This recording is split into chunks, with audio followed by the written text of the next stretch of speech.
What's good, chat? What's the vibes in the streets? So today is peak, right?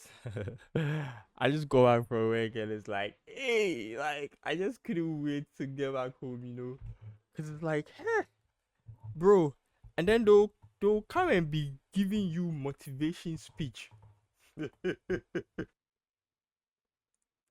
So this is him. That will come into your Oh, he ministry. was preaching at So church. I thank God for this opportunity. What have I learned in my young life? In my very early 40s, really, really very early 40s. But I see that opportunities must always be seized. We must always seize opportunities. You know, we are aware that everybody is blessed. It is very, very true. You are pastors and you even know more than I am that when God created us, God actually blessed us from the start. And then that we should. And then they use the Christianity to wrap it up. It's like, oh, it's a blessing for the opportunity. Like, because it could be anybody else, right? And it's like, oh, you were chosen. So it's like, it is an opportunity and you have to see it as an opportunity because carpe diem. To be fruitful, multiply, and take dominion over all of the earth. So the blessing is already there. But you see, the difference between successful people and people who are not successful is opportunity and how you are able to seize it to your advantage. This is why Solomon mentions in Ecclesiastes, is it 9 verse 11? These church he goers, says that bro. the race is not to who? It is, or food to whoever. In fact, he goes on and on. Okay. He's trying to say that people are successful not just because they were meant to be successful, but time and opportunity, or others say chance, happens to them all. Time and opportunity would happen to all of us sat here today. Time and opportunity happened to me. As you are sitting here today, time and opportunity has happened to you because you've spent time here. We thank you for your words of wisdom. They'll come and be giving you motivation speech like you are not the one breaking your back. Like you are not the one. Like you are not doing what you are supposed to do. Hey! Just emotional and physical and manipulation. You are making Allah will see ye Wow. I don't know why I'm surprised, but I'm surprised, It's like, damn. Streety, ice cold, baby. Ice cold, baby. Ice cold. The Attorney General did a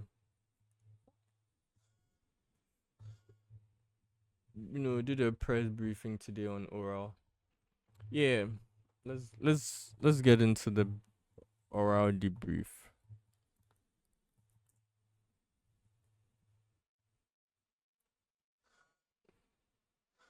Okay, so it's a 12-minute video. We'll just jump into it and see what going. 2025. Hey. NSB, or the National Signals Bureau, is a successor organization to the now defunct Bureau of National Communications. Prior to the enactment of the NSB Act, that is the National Signals Bureaus Act 2020, which transformed the BNC into the NSB, Mr. Adu-Boahene served as Deputy Director of the is this the full thing? Because it just kind of started. And subsequently is Director from 2017. Okay, it's 55 minutes. In other words, he has been in the management and control of Ghana's signal infrastructure since 2017. As the Director of BNC, Mr. Adu-Boahene was a co-signatory to the BNC's Director's account at Fidelity Bank. While serving as Director of BNC, however, he and his wife, Miss Angela Adu-Boahene, Mrs. registered a company on October 23rd, 2018, which they named, Chat, can you hear? and listen carefully, BNC Communications Bureau Limited. It is important to note that the similarity between the names here, that is BNC, was designed, to engage in a criminal enterprise, which will unfold as I go further. Debrief. For purposes of differentiation, we will call the private company private BNC. Okay. And call Ghana Signal and National Security BNC the National BNC.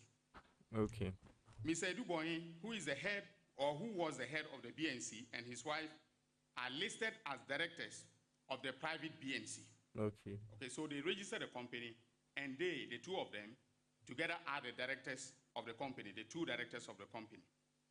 On October 26, 2018, the couple opened a corporate account for their private BNC at Universal Merchant Bank, UMB. According to the mandate on the account, either of the directors could sign checks and approve transactions on the account. In his capacity as director of Mr. Adu-Boahene on January 30th, 2020, signed a contract on behalf of the government of Ghana and the National Security Council on the one hand, and on the other hand, an Israeli company called ISC Holdings Limited. The contract was for the purchase of a cyber defense system software at a price of $7 million United States of American dollars. Let us call this chill, doctor. I don't know if I can say. Oh my God! So my hey, streets your code. All right, you. I'm just going to reserve my comments, cause hey, who you are? Let me text this person. ISC contract. On February 6, 2020, Mr. Adu-Boahene then transferred an initial amount of 27,100,000 Ghana cedis, that is from the National BNC's operations account at Fidelity Bank to the private BNC account at UMB. Hey. Official documentation on the transfer revealed that the amount was for the payment of cyber defense system software, which the National BNC was buying from ISC Holdings in Israel. Mr. Adu-Boahene, in effect, transferred the money from the National BNC to his private company, the private BNC. A review of the transactions on the bank accounts reveals that once the funds from the National BNC landed in the account of his private BNC at UMB Bank, Mr. Adu-Boahene caused his private BNC to transfer an amount of 9,537,520 Ghana cedis to ISC Holdings in Israel. By the exchange rate at the time, this amount was the Ghana cedi equivalent of 1,750,000 United States of American dollars. Hey. To justify or facilitate the transfer of the 9.5 million and the 9.5 million, Mr. Adu-Boahene fraudulently attached a copy of the Government of Ghana ISC contract as well as an invoice, which he held out as an invoice issued by the Israeli company ISC Holdings Limited, or in respect of the Government of Ghana ISC contract. Right. On March 18th, 2020, and March 30th, 2020, respectively, he again transferred 21 million Ghana cedis from the National BNC Director's account at Fidelity Bank to the same private BNC account at UMB. The narration of the transaction indicated that it was for the payment of the cyber defense systems that the National BNC was buying. The transfer from the National BNC account brought the total transfers that he made to his private BNC to 49 million Ghana cedis. By the exchange rate at the time, This amount was exactly the Ghana cedi equivalent of 7 million United States of American dollars. The exact full amount. Hold up. What's going on? Why is it lagging?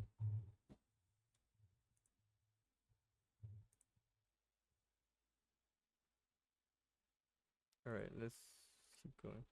On which he quoted as the price at which ISC Holdings sold the cyber defense equipment to government of Ghana.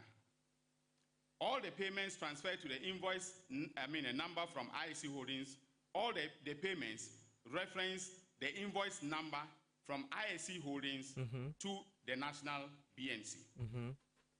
Importantly, after the initial transfer of the 9.5 million Ghana cedis, which was the equivalent of 1.750 United States of American dollars from the private BNC to ISC Holdings, no further payments were made to ISC Holdings. A review of transactions on the private BNC account reveals that after the payment of the 1,750,000, Ms. Wife began applying the rest of the funds for their personal use, making transfers to local third parties, personal investment, as well as transfers to unknown persons. And by the way, ladies and gentlemen of the media, we have all the account details, we have all the receipts, and any person who took money from Mr. Adu-Boahene from that account, we know.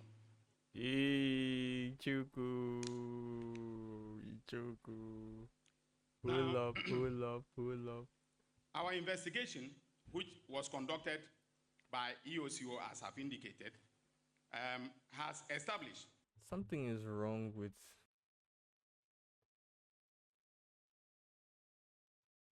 that the ultimate beneficial, in essence, the difference between 49 million Ghana cedis being the money Mr. Adu-Boahene transferred from the bank account of the national BNC to his private BNC, and 9.5 million being the money he actually paid to the ISC Holdings for the software, ended up with him and his wife. That is to say that the sum of 462,480 Ghana cedis of taxpayers' money went into it. The investigation has revealed that the ultimate beneficial owner of BNC Communications Limited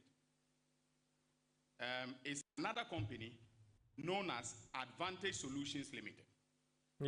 Advantage. 10 other companies are through a very complex web of shareholding and directorship connected to Mr. Adu-Boahene and his wife, Angela. Investigations have also established that monies mostly proceeds of crime from the Advantage Solutions Limited and BNC Communications Bureau Limited and other similar sources have been transmitted under very suspicious circumstances through the bank accounts of these companies. The investigations have revealed so far that the suspect and his wife have registered companies which we are currently tracking. We are tracking all the companies. There are about 10 of them that they created with Advantage Solutions as the mostly owning all the companies. Right. For purposes of the investigation that is ongoing, we are not going to disclose those companies. But I want to warn any executive, director, or employee of each of the companies who, knowing that Mr. Adu-Boahene has been arrested, if they make movement of assets, we will track and arrest them and prosecute them. So they are all warned. All banks are also warned that if we see any wire transfers or cash withdrawals on any of the accounts belonging to Mr. Adu-Boahene and his companies, the bank managers and all their employees who are involved in those transfers will equally be arrested. But how will you know? And we are monitoring all their bank accounts that's why they are doing from the this. Financial Intelligence Center.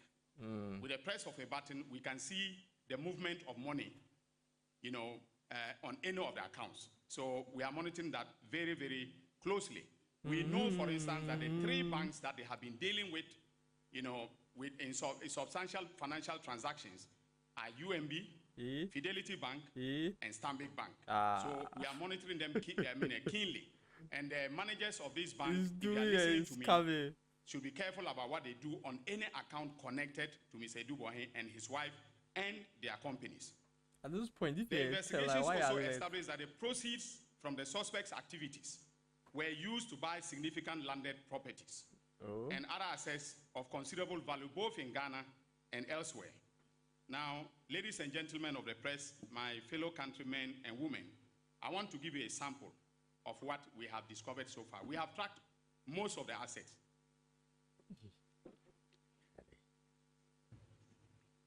So, the properties that are in their names, their joint names, or sometimes in their, company in their individual names, are as follows. We have number 2 Stream Park Drive, Mayfair Estates, LA, that is Accra. For that, they deposited, and we have the deposit slip as well as the receipt from the estate developer, $1 million United States of American dollars. Number 6, Edith Avenue, Mayfair Estates, Accra. Deposit 500,000 United States of America. That's American dollars. That's the initial deposit. All right. Then we have number 7, Edith Avenue, Mayfair, 200,000 United States of America.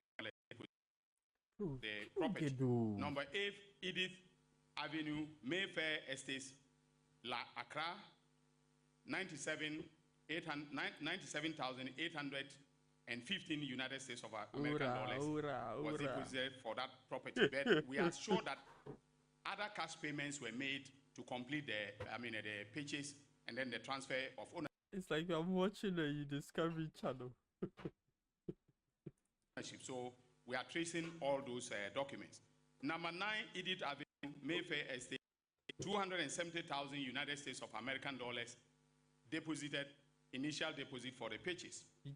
Number 10, Edith Avenue, Mayfair Estates, Accra, 150,000 United States of American dollars deposited. They were paying it small. Now he also owns a company known as Vertex Properties. Vertex Properties, and we've traced the proceeds of crime to Vertex Properties also. They have Vertex Properties owns 27 houses located at Oyarifa. Each house costs, an estimated cost of 295 United States of American dollars.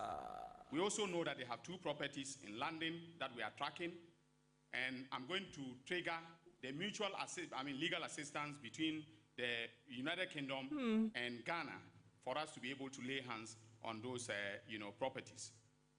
Now, we also know we've been following the bank transactions very closely, and we know that on February 11, 2020, they made a 16 million fixed deposit from the payment received from BNC Security. This was from the initial payment of 27,100,000 Ghana cedis. On April 3rd, 2020, Mr. Adu-Boahene alone withdrew 7,250,000 Ghana cedis, in cash. He withdrew that in cash. This payment came out of the second transfer of the 21 million from BNC National Security to BNC, his private company. On April 24th, 2020, 1.5 million cash withdrawal was made. On the same day, he made payments to a real estate company to the tune of 1,566,000,000. So you see the coincidence, of the transactions that were taking place. Then February to September, out of the 49 million, which was transferred from BNC National Security to his private BNC, about 99% was withdrawn by him personally. And they were largely very large cash withdrawals. And we believe that those were the withdrawals that were made for him to make the deposit for the properties that are enumerated above. Now, we are still tracking suspect Adu-Boahene and his assets, and then, of course, his wife.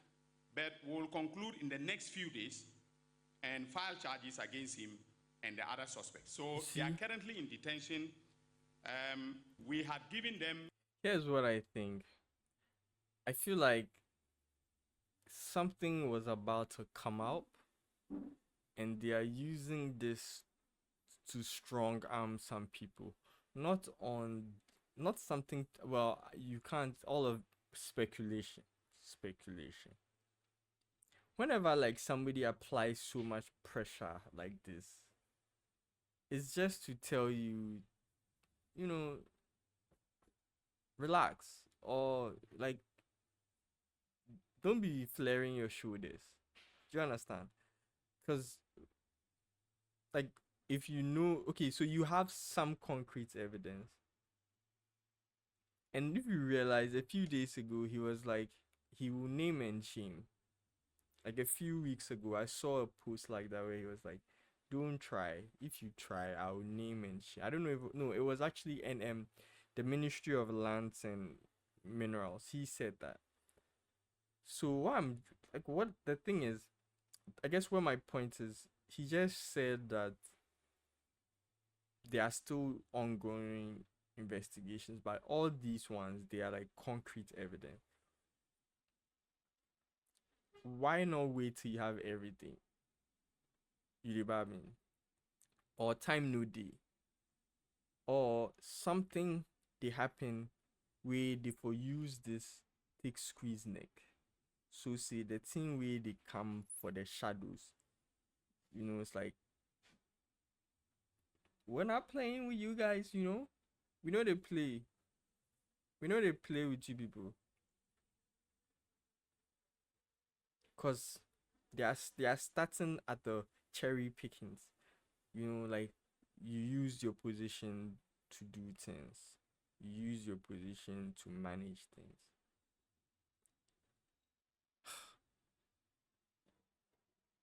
Advantage. Oh God. Yeah, to answer it already. All you can do is watch and do Bail conditions from EOCO. Economic Commission. He and his wife and the other suspect. Now, the reason I'm not mentioning the other suspects is that for purposes of our strategy, and if they are listening to me, they should take this very seriously, the other suspects. For purposes of our investigation and prosecution, okay, we may have to use some of them as prosecution witnesses. Yeah. If they give us the offer, fine. If they don't want to cooperate with this evidence, I don't see how they and the suspect will get out of, being convicted. See, so it's like they are pressing their guilt will have to be proven beyond reasonable doubt. So I'm not being presumptuous, but we have all the evidence, like from what you can see from the, That's what I'm saying. Like, all right, nobody's doubting your work, but the fact that you are saying we're still investigating, we're still pushing for things, I'm not supporting the other side. I'm just saying that just tells you that in the background, like things are moving hands so quickly, they have to blow alarm. You have. Why? You choke. Enumeration that we have all the evidence, including receipts of payments and withdrawals, slips and so on. So this is for suspect Adu-Boahene and his wife. Now, I want to say something briefly about the oral investigations. Now, in respect of oral, significant work is going on in relation to the investigations of the allegations of looting of state resources contained in the oral report submitted to me a few weeks ago. In view of the fact that these matters are still under investigation, I will not go into the details as I have done with the case of Adu-Boahene. But I can confirm that investigations will conclude in the National Service and SkyTrain scandals by the middle of April for prosecutions to begin. In the National Service scandal, 8 suspects.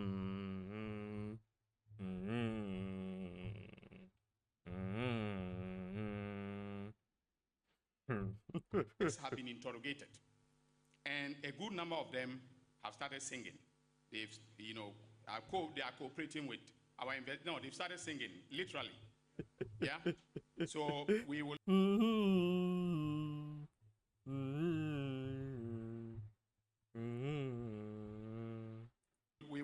give you details of their songs at the appropriate time. This guy, bro. In view of the fact that, so indeed, we now have evidence of payments that were made into the accounts of the top executives of the National Service by vendors, private vendors, and staff of the scheme. We also have evidence that in November 2024, and listen to this carefully, the CEO of the National Service Scheme and others paid a Ghanaian MP to kill the story in the media and to defend them. Now, this is a developing story, and more will come out very soon.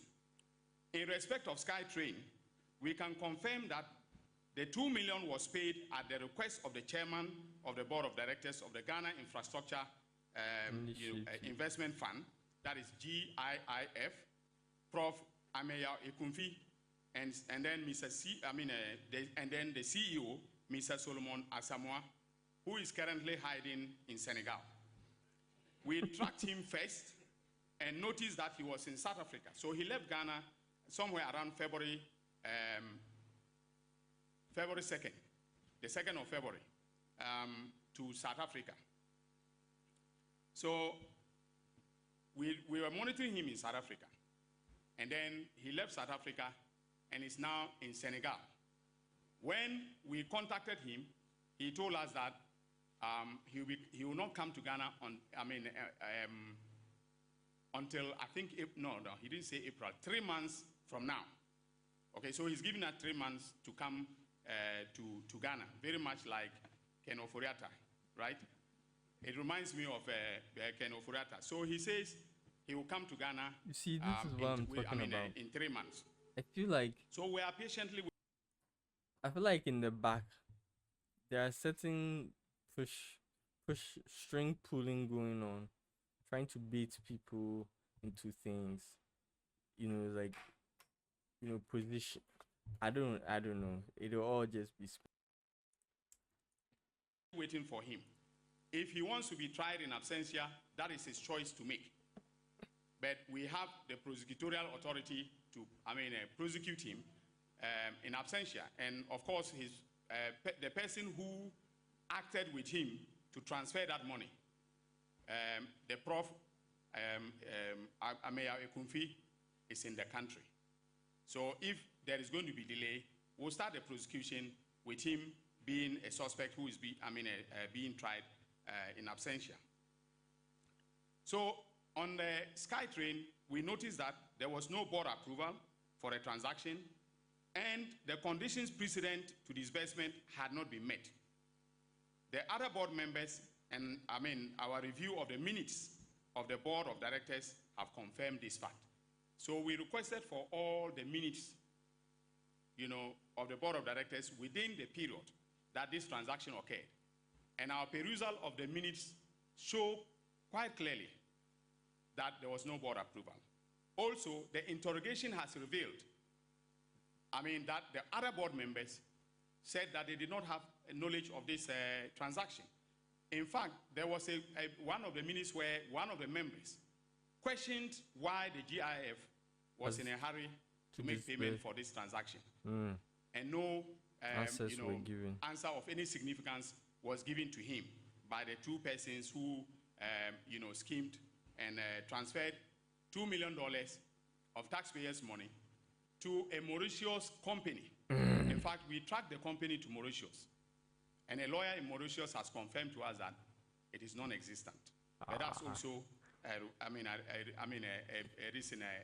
developing story. Now, the money, you see, if you are buying shares in a company, okay, you are buying shares in a company, that's your equity contribution to that company. The money is supposed to be paid into the share account, the shares account of that company. But the money was given to Africa Investment Holdings, okay? And when, it was paid, we noticed that Africa Investment Holdings was paid 100,000 United States of American dollars as the Holding fee. GIF's contribution to equity. And then listen to this, 1.9 million was paid to Africa Investment Holdings as share premium. Transaction Now, when fees. you are paying for share premium, for those of you who are accountants and lawyers, well versed in corporate law, share premium is not paid for nothing. It is paid for the performance of the company or the growth of the company and so on and so forth. So the company must have a certain track record, okay? But maybe they know something that I do not know. And in the course of investigation, we may know why. Maybe there is some other principle for paying a share premium, to a company, an SPV that you just incorporated, all right? And I believe that the accountants will confirm that with share premium, it's easy for the directors to take the money than when it is the share, when the money is in the actual share account. So it can tell you that this was done with some criminal enterprise, in mind. But again, I'm not prejudging anything. If we come across evidence, okay, that shows that they are innocent, I will not go to court. I told this country that I will not take anybody to court unless I am convinced that there's evidence to prove the guilt of the person beyond reasonable doubt. And as I've laid out, you can tell from what we have done. And I must thank the Economic and Organized Crime Office, the director, and especially the deputy director in charge of operations, Raymond Archer. He led the operations. And on a weekly basis, we met, got briefings, himself, myself, and my deputy, and the team. We got briefings. We didn't talk about it. So I want to let you people know that when I'm investigating something, I will not give media interviews, okay? Because when you grant media interviews on investigations that are unfolding, all right, unless you have grasped the evidence like I now have on SkyTrain and SkyTrain and then the National Service Scheme, okay? Those significant progress has been made. And I believe that if I took those, You see, this is what I was saying, court, right? I will obtain a conviction. The need to announce this is, once again, speculation. I don't know. I just think, allegedly, maybe, like, the move to publicize these findings, even though there hasn't been actual, like, full proof. Obviously, like, he has proof. That's why he's coming to say. Obviously, you won't come and defame somebody just on allegations. So they have proof. But like the fact that he keeps saying we're still ongoing, it makes you wonder, like, okay, if you are still ongoing, is this part of the strategy to ruffle the cages for people to like to come out and remove like remove themselves from suspicion? Or is this a move to clamp down or strong arm other people? Like, it could be so many things. But then again, it could also just be accountability, because they did say that they will keep everybody abreast with their progress. So, layers, you understand? But yeah, like, these are all interesting, because Charlie.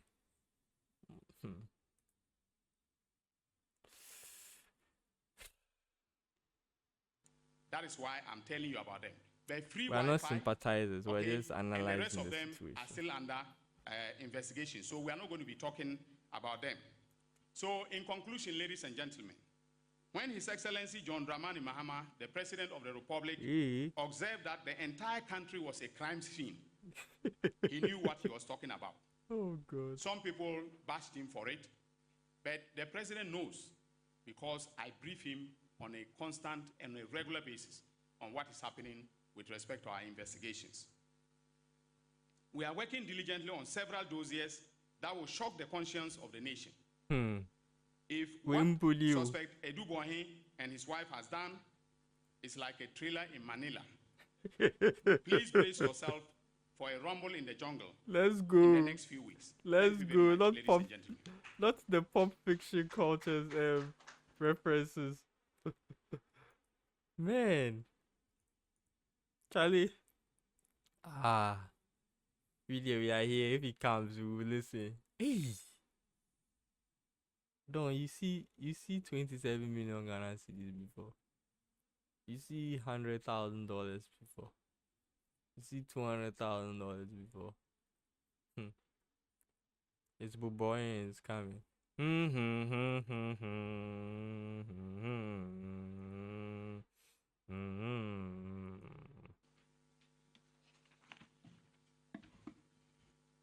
So the Attorney General will now field questions from journalists present and media representatives in order that we have an orderly framework within which. All right, so guys, that happened. What do you guys think of that? Is that like progress, or is that like, is that like propaganda? But like, we're making progress. It just seems like they have a rollout plan for things, and this is how they are going to do things. So we go to hear them as they come, and as they come, we go to run them. But yeah, man, it's always the people you don't suspect. Criminals don't always look like they are not the ones with the tattoos on their. I mean, obviously, like there are like people who are like that too, but like they're I bet they thought that was foolproof. Sometimes when you have the idea like that, you swear that Charlie, nothing can stop you taking advantage of your place. Because in that position, nobody is going to come and ask you questions. You'd be the last signature, and then when you get into the bedroom, you and your wife will just figure out how how to pay yourself for your hard work. Hey. But yeah, man, that's how it's happening. But then again, you never know how you you go act in that situation, because some of these things, when they are happening, you swear you will do better in their position, but you don't know anything. Last, look what you cry actually. You are only taking orders.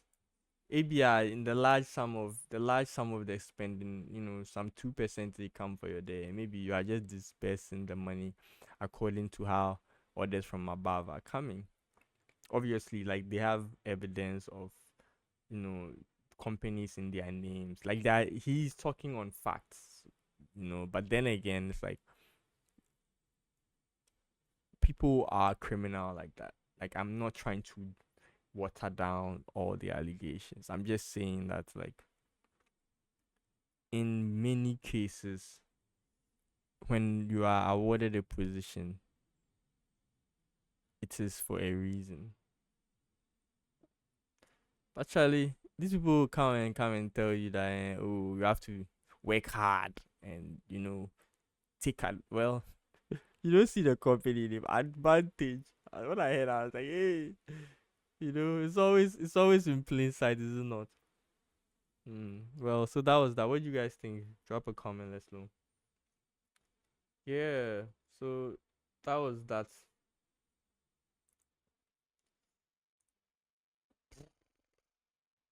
Ghana we did, yeah. For we build the countries. If we build it and continue build, sure, China and Kyle, yeah, war public execution,